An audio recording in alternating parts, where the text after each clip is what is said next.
Hola de nuevo, ¿ya estamos?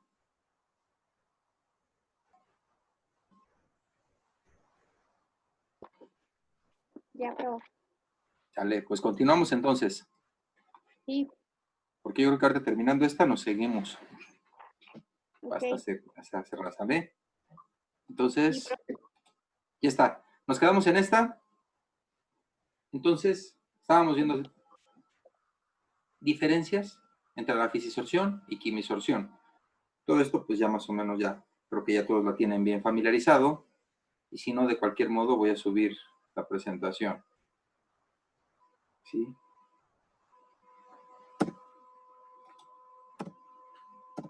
Ahora bien, la concentración justamente de una especie en estado gas o en estado líquido que se absorbe en una superficie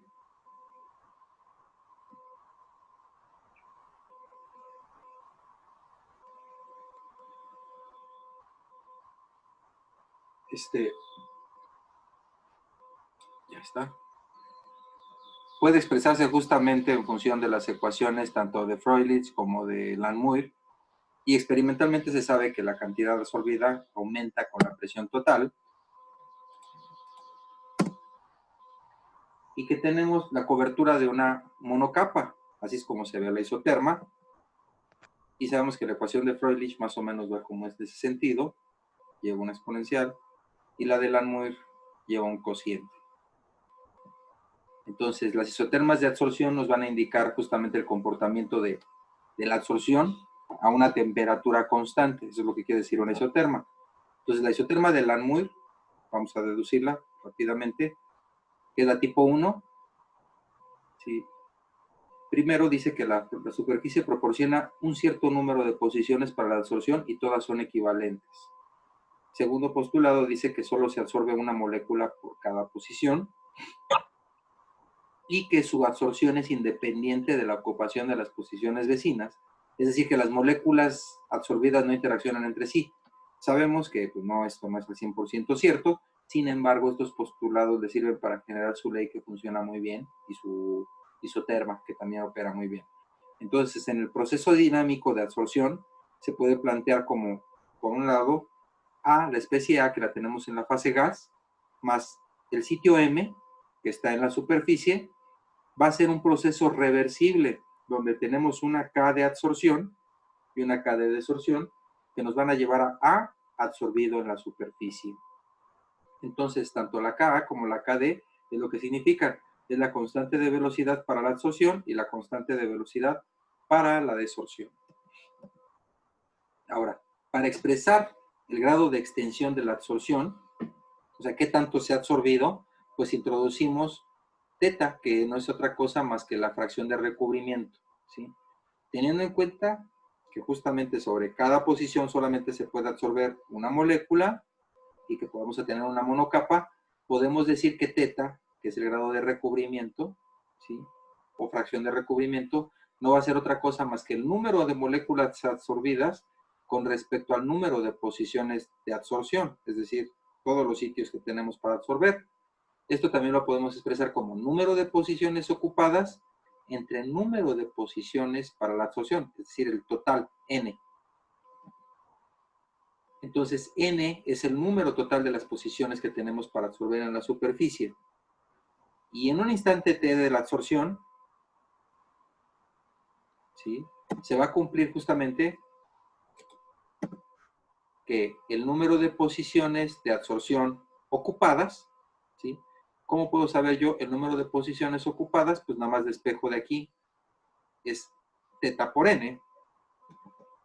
Y el número de posiciones de absorción libres, pues va a ser n por lo que está ocupado. Entonces, el total menos lo que está ocupado es n menos teta por n, y factorizando n nos queda como n por 1 menos teta. Entonces, ahora, si se considera la cinética de primer orden respecto a cada miembro, pues se obtiene justamente la velocidad de absorción, ¿sí?, que va a ser proporcional al número de colisiones entre las moléculas de la fase gaseosa y las posiciones de absorción vacías, ya que solo se va a formar la monocapa. Por lo tanto, la velocidad en el sentido de izquierda a derecha, que va a ser la velocidad de absorción, va a quedar definida por la constante de absorción aquí vamos a trabajar como P porque está en estado gaseoso, entonces la presión de A por las posiciones libres de absorción. ¿Cuáles van a ser ese número de posiciones libres de absorción? Pues N por 1 menos teta. Por otro lado, la velocidad de desorción será proporcional al número de moléculas absorbidas y por lo tanto la velocidad de desorción va a ser la KD por el número, ¿sí?, de moléculas absorbidas, que es N por teta. Ahora, las dos velocidades se igualan cuando se llega al equilibrio y lo que estamos buscando es el equilibrio en el fenómeno de absorción. Entonces, igualando ambas ecuaciones, ¿sí?, tenemos que esta ecuación como tal. Ahora vamos a despejar el grado de recubrimiento y nos queda teta, que es igual a la K, que es la constante de absorción por la presión, entre la KD más la K por P, arreglando esta ecuación. Ahora, si dividimos todo entre KD, ¿sí?, definiendo la constante de equilibrio de la absorción como la K entre la KD, se obtiene la isoterma de Langmuir. Si yo defino esta K, la constante del equilibrio de absorción, esta es la constante de equilibrio del proceso de absorción, que va a ser la K entre la KD. Por lo tanto, aquí, ¿sí?, vamos a multiplicar ambos miembros de esta ecuación, ¿sí?, por 1 entre KD, entre 1 sobre KD. Y con esto es la unidad. Acá de este lado no le hace nada. Aquí nos queda 1, K y K. Entonces, esta es la isoterma de Langmuir. No abundo mucho en el tema porque ya lo conocen ustedes. Entonces, alternativamente, se puede deducir también del equilibrio entre productos y posiciones ocupadas. Y despejando no ahora la teta, sino K, nos queda como K, que es igual a los sitios desocupados entre los sitios disponibles por la presión. Experimentalmente, ese grado de recubrimiento se obtiene de la relación de volumen de gas absorbido a cierta presión y el volumen de gas absorbido cuando la monocapa está saturada, es decir, cuando se cubre totalmente esa superficie. Y entonces teta lo podemos expresar también, el grado de recubrimiento, no solamente entre moléculas absorbidas, entre total de sitios, sino que podemos ponerlo en función de un volumen, es decir, volumen libre entre volumen de la monocapa. Esto también nos está refiriendo exactamente lo mismo que el grado de recubrimiento. Entonces, a un grado de recubrimiento 1, estamos hablando de que ya está totalmente cubierta la monocapa. El volumen absorbido es igual al volumen de la monocapa. Ahora, en función de las presiones, se obtiene que a presión es igual a 0, es decir, en este punto, pues obviamente teta es 0. Cuando la presión es baja, es decir, en toda esta parte de aquí, cuando está aumentando apenas, la presión es muy baja, teta es prácticamente la constante por la presión. Esto se ve más claro en esta ecuación, ¿sí? En esta ecuación. Cuando la presión es muy baja, este término es despreciable y teta es prácticamente la Kp. Y sabemos que si la presión es muy alta, el que se desprecia es este, y nos queda que teta va a ser 1, o es decir, el grado de recubrimiento es total. Ahora bien, ¿y esto para qué? Bueno, pues justamente, ya una vez que se tiene el volumen de la monocapa referido al volumen y sabemos a qué es igual, pues entonces lo linearizamos para ver experimentalmente cómo se ajusta este modelo. Entonces decimos que teta es igual al volumen entre el volumen de la monocapa y esto es igual a la Kp entre 1 más la K por P. Entonces, haciendo el inverso de esta ecuación y multiplicando por el volumen de la monocapa, se obtiene la terrible ecuación de Langmuir, que es la que conocen y la que han aplicado, donde Y es igual a mx más b, ¿no? Entonces, 1 entre b frente a 1 entre p, que va a ser esta parte, y contra x, nos va a dar una ordenada al origen, que es el inverso de la monocapa, y una pendiente que va a ser el inverso de la K, que es la constante de absorción, por el volumen de la monocapa, tal y como se muestra en esta figurilla. Ahora, ya que sabemos de qué se trata esto, necesitamos saber cómo se comporta con respecto a la temperatura el equilibrio de adsorción. Entonces, la isoterma de Langmuir, ¿sí?, por la absorción en monocapa, podemos discutir desde diferentes puntos de vista. ¿Cuál es el efecto de la temperatura sobre dicho equilibrio? Para empezar, sabemos que el delta H de la adsorción, es decir, el cambio de entalpía de la adsorción, cuando hacemos a presión constante, sabemos que es un proceso exotérmico, ¿sí?, es decir, tiene signo negativo. Y según el principio de Le Chatelier, ¿sí saben cuál es el principio de Le Chatelier?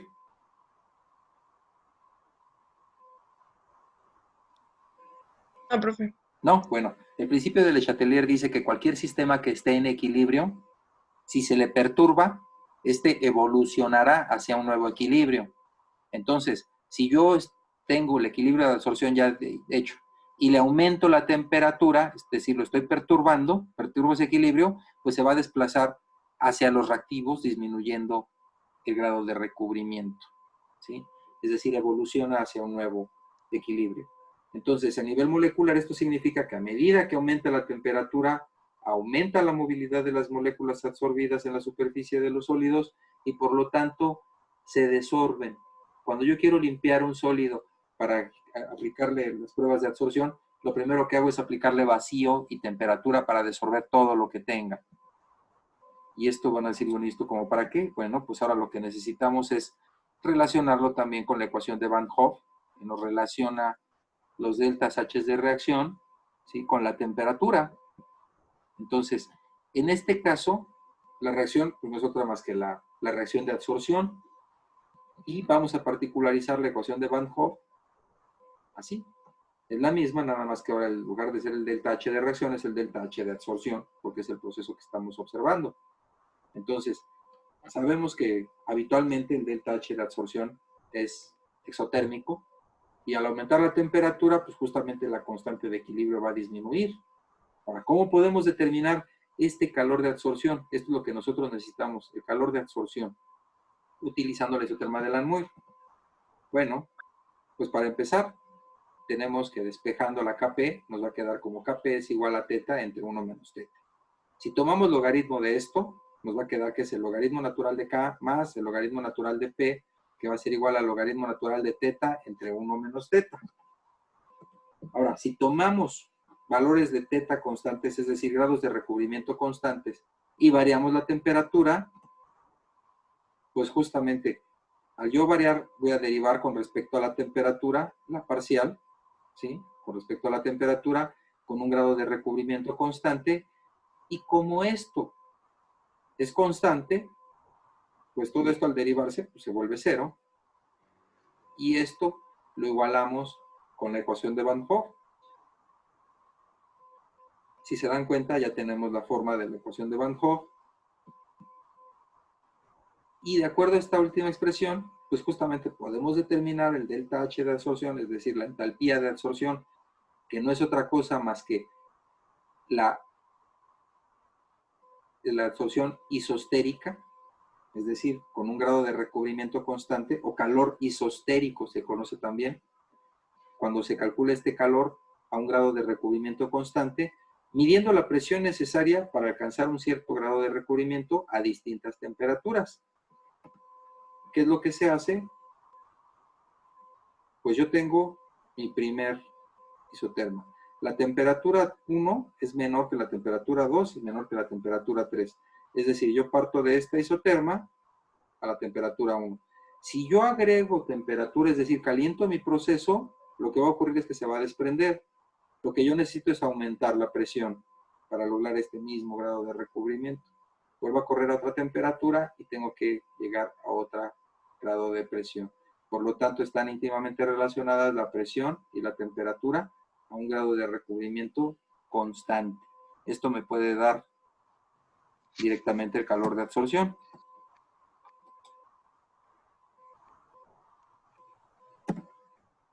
Entonces, ¿sí?, si aumento la temperatura, hay desorción, ¿sí? Por lo tanto, hace falta más presión para que se mantenga ese grado de recubrimiento y podemos evaluar esta ecuación, ¿sí?, integrando, ¿sí?, Y ya me queda nada más que el delta H de absorción es constante. Si eso ocurre, pues la representación del logaritmo natural de P versus 1 sobre T, ¿sí? Esta parte la voy a pasar para acá. Nos debe de dar una línea recta cuya pendiente es delta H de absorción entre R. Es decir, la ecuación nos quedaría como logaritmo natural de P va a ser igual al delta H de absorción sobre R por 1 en T. ¿Sí? Esta sería la ecuación para el calor isostérico. ¿Sí están de acuerdo? Sí, profesor. Sale. Ahora, de aquí ya con esto, ya les di lo del calor isostérico, ya más o menos sabemos cómo se comportan las absorciones. Y ahorita les presento, este es un difractograma, ¿sí? Para la zirconia, tungsteno, calcinada a diferentes temperaturas. Estos picos que se ven aquí, estas señales, ¿sí? En nuestro eje Y lleva un conteo, ¿sí? Y aquí va referido a 2 teta, que es un grado de difracción, ¿sí?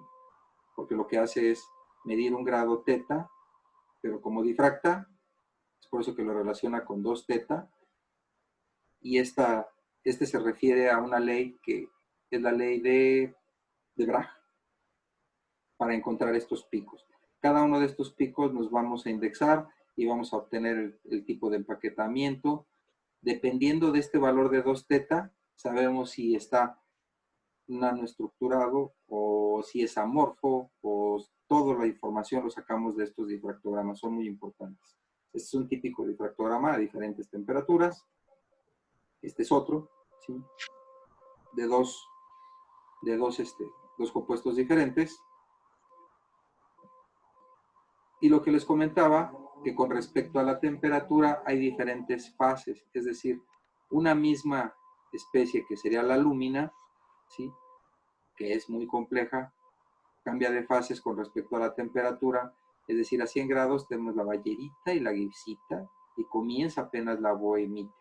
A 200 grados tenemos la diáspora y la bohemita.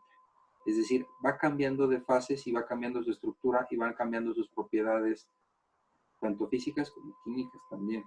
Entonces tenemos la eta, la chi, la gamma, la kappa, la alfa, la beta. Las más ocurridas son la gamma alúmina y la alfa alúmina para fines de catálisis.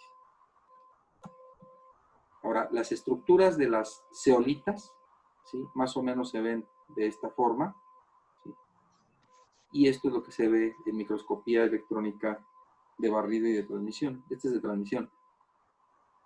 Así más o menos se ven las estructuras. Ahorita vamos a ver una presentación de zeolitas para que más o menos me entiendan. Se van formando túneles, se van haciendo estructuras de este tipo, y es por eso que son tan socorridas como catalizadores, porque tienen diámetros muy bien definidos, tienen formas sinusoidales para el transporte de este material. Es decir, son una maravilla estas cosas de las zeolitas. Esto es como se ve una zeolita. Si se dan cuenta, este arreglo se ve perfectamente en una microscopía. La escala de aquí a aquí, estamos hablando de 2 nanómetros. Con esta escala yo puedo transportarla para acá, y pues si ven, pues es como que 0.5 nanómetros, ¿no? Menos yo creo, no sé, como 0.5 nanómetros es lo que tendría de diámetro, ¿sí? De poro. Esa es una estructura de una faujacita, que es esta que estamos viendo aquí. Esta es la estructura teórica. Y esto ya nada más es ilustrativo, son las formas físicas de los catalizadores. Pueden ser de diferentes tipos, pueden ser anillos, pueden ser pastillas, pueden ser extrudados, pueden ser un montón de formas dependiendo de cuál es la que más nos favorece, porque debemos de recordar que por un lado deben de tener resistencia mecánica, deben de tener resistencia térmica, y sobre todo deben de tener una buena hidrodinámica para que permitan el libre paso de nuestros reactivos y la salida de nuestros productos. Entonces aquí ha sido como rueditas de carreta. Estos son pellets, son pastillas como tal. Hay de muchas formas. Estos son extrudados trilobulares, con 3 lóbulos. y sobre esto es donde se deposita el catalizador, ¿sí? Esto es el soporte y son extrudados para cargar los reactores. Este es otro tipo de extrudado, o este es un catalizador usado justamente para la síntesis de amoníaco. Parecen rocas, ¿no? Directamente. O esto, si lo ven, más o menos, este que les estoy señalando, si se dan cuenta qué forma tiene, estos son como tipo paneles, ¿sí? Aquí arriba, aquí adentro tienen muchos hoyitos y aquí adentro se deposita el catalizador. Estos son para ingresarse en un tubo o en un escape de un auto. Aquí es donde van los convertidores. Esta es la roca del convertidor catalítico, ¿sí?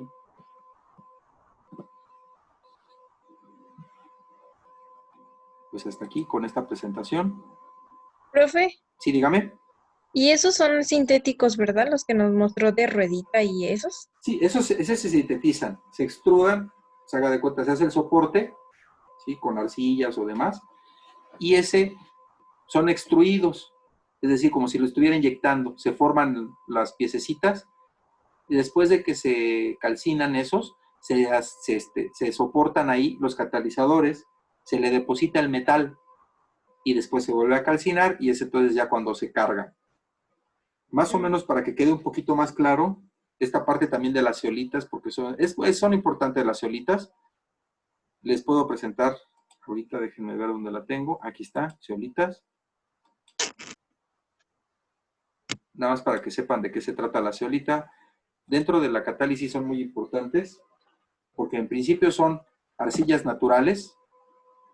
Desde ¿Podría decirse que 1700. es un mineral? Es un mineral. De hecho, son arcillas, ¿sí? Son aluminosilicatos naturales. De hecho, en Oaxaca, en la Catedral de Oaxaca, no sé si han visto que hay unas así como canteras que tiene la catedral, que son así como verdosas. Ah, bueno, pues es de zeolita. Es zeolita, no es otra cosa.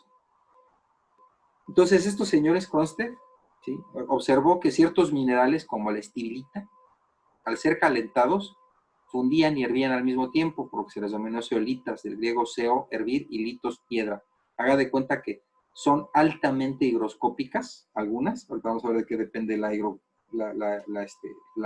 afinidad con el agua, ¿sí?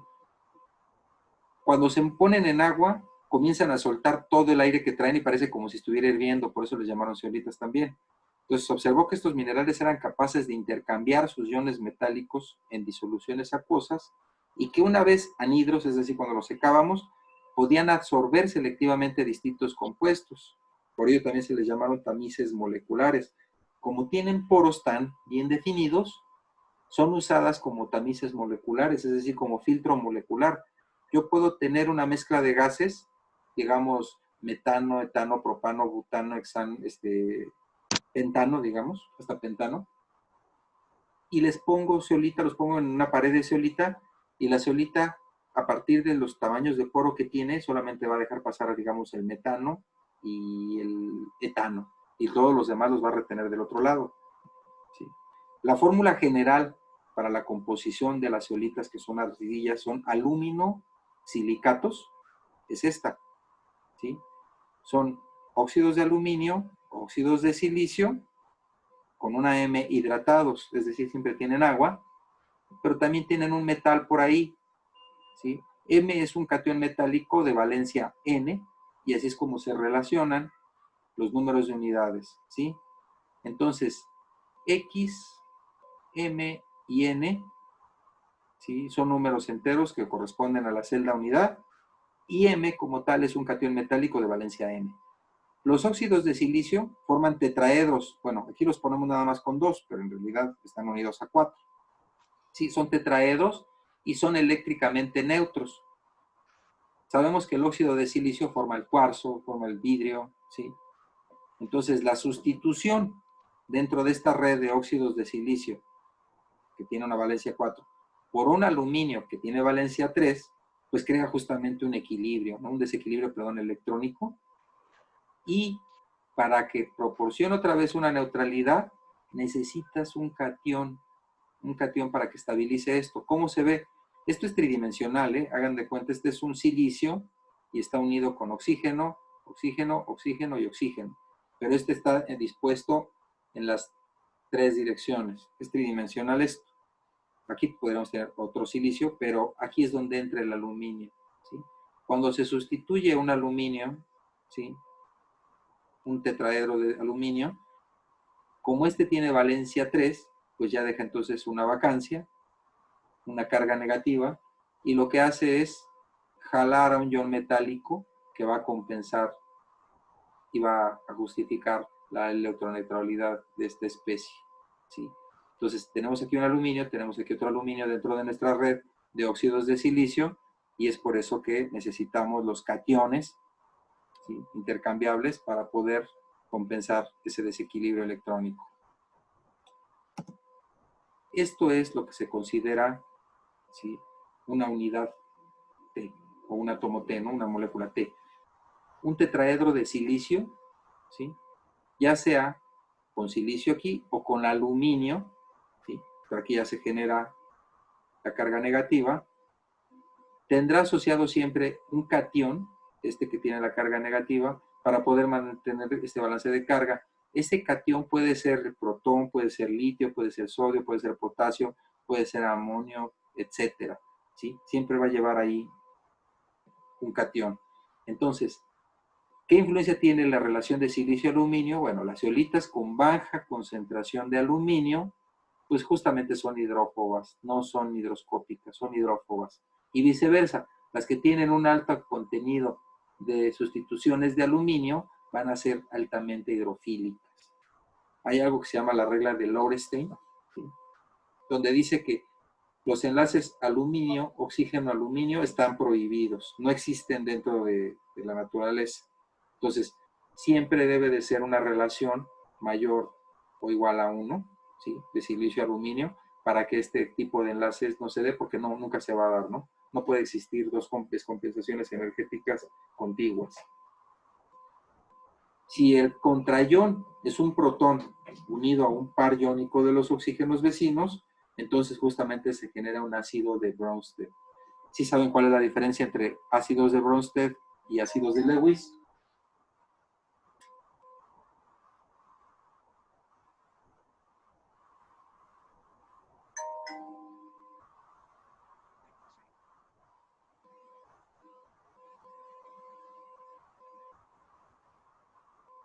Bueno, ¿sí está por ahí? Sí, profe, ¿nos puede decir otra vez, por favor? Sí.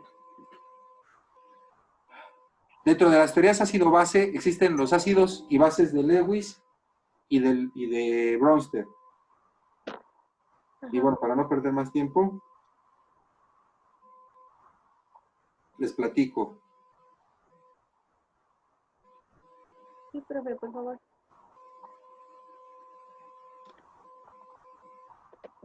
Permítanme.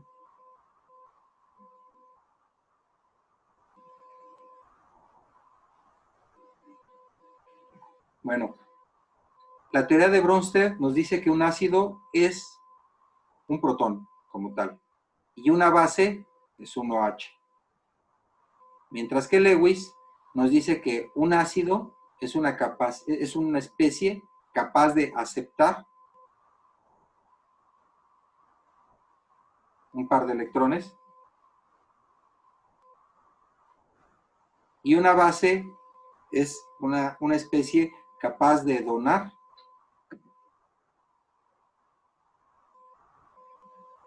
un par de electrones, ¿sí? Por lo tanto, no se contravienen, sino que más bien la de Lewis es mucho más amplia y se aplica tanto a sólidos como a líquidos.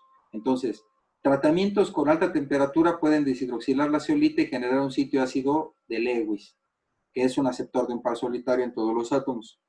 Ahora, las altas concentraciones de protones de una relación mínima de silicio-aluminio dan lugar a una alta acidez y menores concentraciones de protones producen sitios ácidos muy fuertes. Por lo tanto, los sitios ácidos dentro de la zeolita, así es como tal y como se sintetiza o como se encuentra en la naturaleza, ¿sí? Tiene aquí sus sustituciones de aluminio. Cuando nosotros le hacemos pasar un ácido, es decir, ácido clorhídrico o ácido nítrico, estos sodios son sustituidos por el protón, ¿sí? Y queda una forma más ácida de Bronsted. Ahora, cuando nosotros, ¿sí?, le aplicamos temperatura, lo que estamos haciendo es retirar, ¿sí?, estos dos con un oxígeno, es decir, retiramos una molécula de agua, y lo que estamos generando, si lo ven, este y este se los lleva, ¿sí?, y lo que estamos generando es una forma ácida, pero ahora de Lewis, ¿sí? Es un sólido, es una especie capaz de aceptar un par electrónico, pero sí hay diferencia entre un ácido de Bronsted, que es un protón, y un ácido de Lewis, que es una deficiencia energética, ¿sale? Estos átomos que habíamos visto en silicio como tal, ¿sí?, va construyendo y forma una forma que se llama unidad secundaria de construcción, ¿no? Si este es uno, acá está el otro, ¿sí?, acá está el otro, y así se van uniendo, posteriormente se van anclando y van construyendo este tipo de estructuras. Esto es una vista de frente de B contra C, y esta es la otra forma. Lo estoy viendo desde este punto de vista, desde esta cara, y esto es lo que se forma, ¿sí?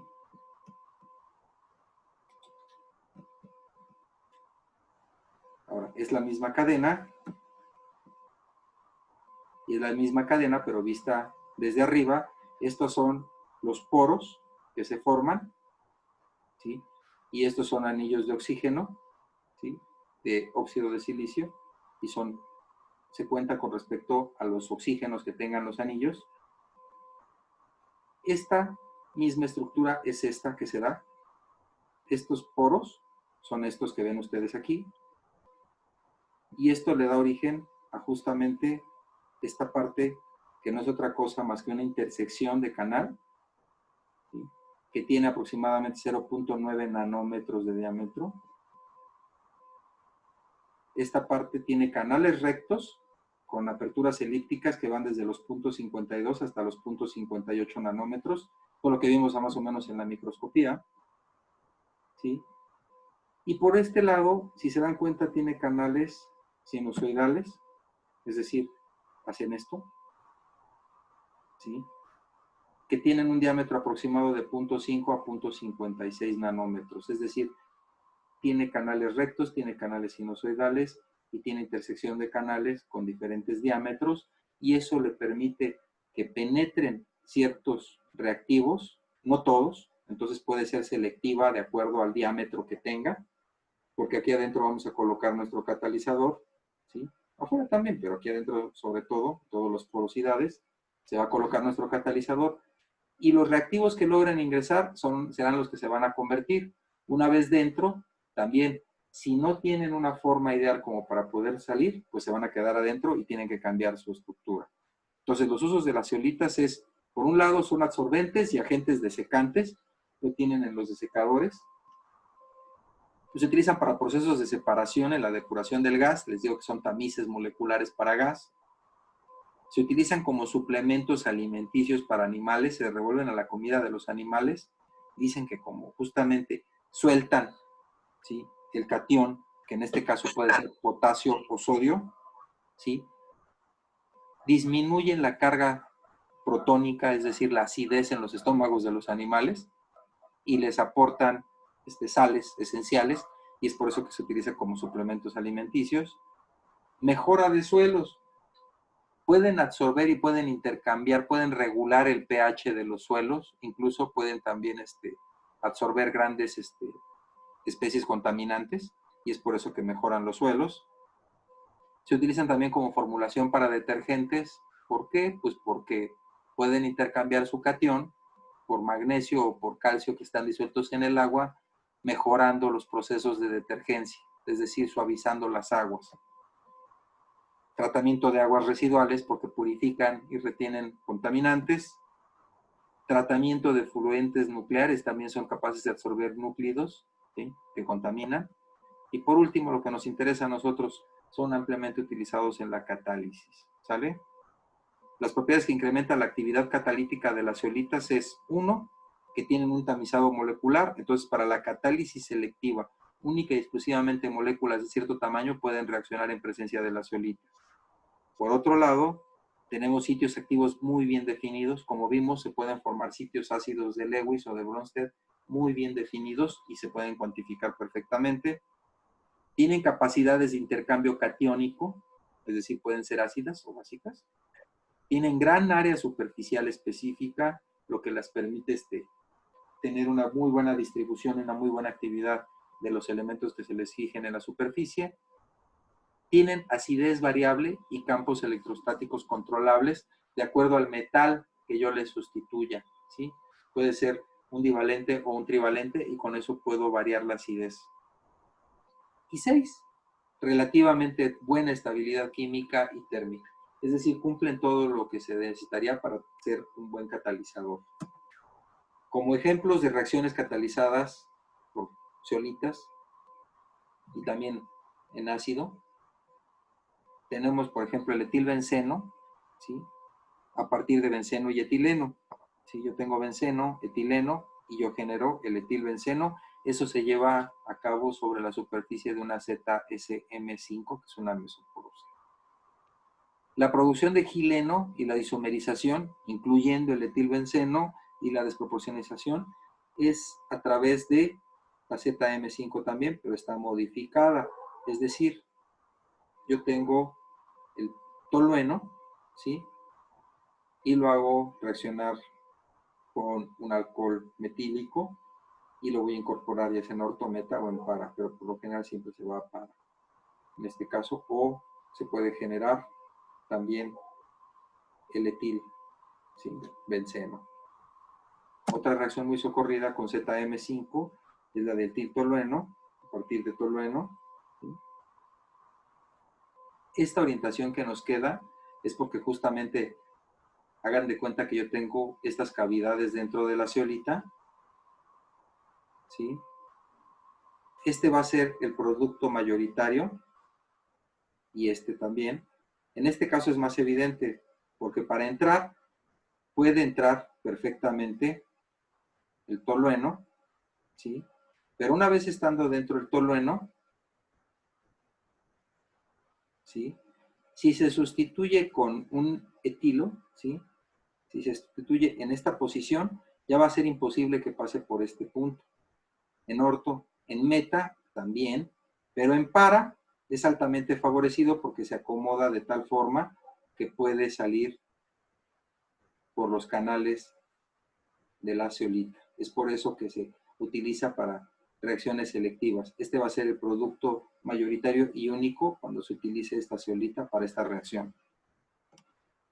Entonces, el número de los tetraedros o átomos T en el anillo nos va a dar justamente el diámetro efectivo del poro.